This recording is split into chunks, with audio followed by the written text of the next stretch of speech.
আপনি একমত হন বা না হন, বিসিবি পরিচালক নাজমুল ইসলামের সাথে আমি সম্পূর্ণ একমত পোষণ করছি। দেখেন, নাজমুল ইসলাম যে কথাটি বলেছেন তা কিন্তু তার একার কথা না। এই কথাটা বাংলাদেশের প্রত্যেকটি ক্রিকেট প্রেমী দর্শকের, এবং আমরা সব সময় চাইতাম বিসিবিতে এমন একজন থাকুক যে কিনা দর্শকদের যে মনোভাবগুলো বা দর্শকদের যে কথাগুলো তিনি তা বলবেন। কিন্তু এখন পর্যন্ত আমরা দেখিনি কোনো বিসিবি পরিচালক কখনো ক্রিকেটারদেরকে এইভাবে বলতে। ইভেন তিনি যেটা বলেছেন, বাংলাদেশ ক্রিকেটকে আমাদের ক্রিকেটাররা এখন পর্যন্ত কি দিয়েছে? কিছুই দিতে পারেনি। ব্যক্তিগত অর্জন ছাড়া তাদের আর কিচ্ছু নেই। সেই ক্ষেত্রে বাংলাদেশ যদি বিশ্বকাপ না খেলতে পারে, বাংলাদেশ বোর্ড কেন তাদেরকে ক্ষতিপূরণ দেবে? এবং তিনি এটিও ক্লিয়ার করেছেন, যখন আমাদের প্লেয়াররা খারাপ খেলে তখন তো তাদেরকে বেতন থেকে বঞ্চিত করা হয় না, তাদের উপরে তো জরিমানা করা হয় না, উল্টো ভালো খেললে তাদেরকে বোনাস দেওয়া হয়। এমন কখনোই হয়নি বাংলাদেশ দলের কোনো প্লেয়ার খারাপ খেলেছে তার জরিমানা করা হয়েছে অথবা তার বেতন দেওয়া হয়নি, এমন কিন্তু কখনো হয়নি। বাংলাদেশ দল এখন পর্যন্ত যতগুলো বিশ্বকাপ খেলেছে, খুব ভালো কি কোনো বিশ্বকাপে করেছিল? একটি বিশ্বকাপে আমরা শুধু কোয়ার্টার ফাইনাল খেলেছিলাম, এবং সেটি আমাদের সবচেয়ে ভালো এবং সেটি আমাদের সর্বোচ্চ অর্জন। তাছাড়া আর কিছুই দিতে পারেনি আমাদের ক্রিকেটাররা।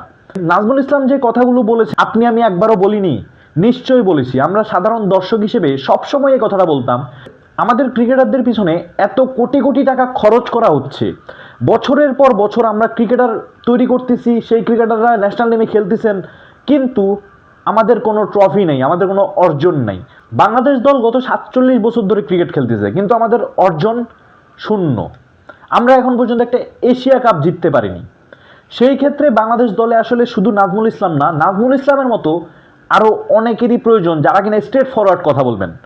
দেখেন, নাজমুল ইসলামকে নিয়ে অনেক ধরনের প্রোপাগান্ডা ছড়াচ্ছে আমাদের অনেক স্পোর্টস রিপোর্ট এবং অনেকগুলো মিডিয়া, যেখানে নানান প্রসঙ্গ নিয়ে আসতেছেন। ডাবের পানির প্রসঙ্গ, তিনি নাকি খেলোয়াড়দের সাথে খারাপ ব্যবহার করেন। ইভেন তার যে আজকে ইন্টারভিউটা আপনারা দেখলেন, সেই ইন্টারভিউতে তাকে কতটা ঘুরিয়ে পেঁচিয়ে প্রশ্ন করা হয়েছে যাতে তিনি একটা ভুল কিছু বলেন এবং সেখান থেকে আবার কন্ট্রোভার্সিতে যাওয়া যায়। যদিও তার কথা বলার টোনটা একটু অন্যরকম হওয়া উচিত ছিল আজকে ইন্টারভিউর ক্ষেত্রে, তবে তিনি যে কথাগুলো বলেছেন সেগুলো কিন্তু আপনার আমার সাধারণ দর্শকেরই প্রশ্ন যে আমাদের ক্রিকেটাররা কেন পারে না। বিসিবি কিন্তু সব ধরনের ফ্যাসিলিটিস দিচ্ছে বছরের পর বছর, কিন্তু আউটপুটটা কিন্তু পাচ্ছে না।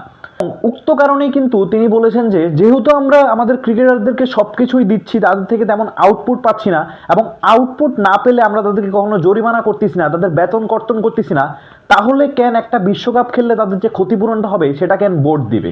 তবে এখানে একটা প্রশ্ন অনেকেই করতে পারেন যে বিশ্বকাপ না খেললে প্লেয়ারদের যে ক্ষতিটা হবে সেটা তো বিসিবির দায়িত্বের মধ্যে পড়ে যে তাদেরকে ক্ষতিপূরণ দেবে। তবে আপনাদের এই ধারণা ভুল, এটা বিসিবির দায়িত্বের মধ্যে পড়ে না।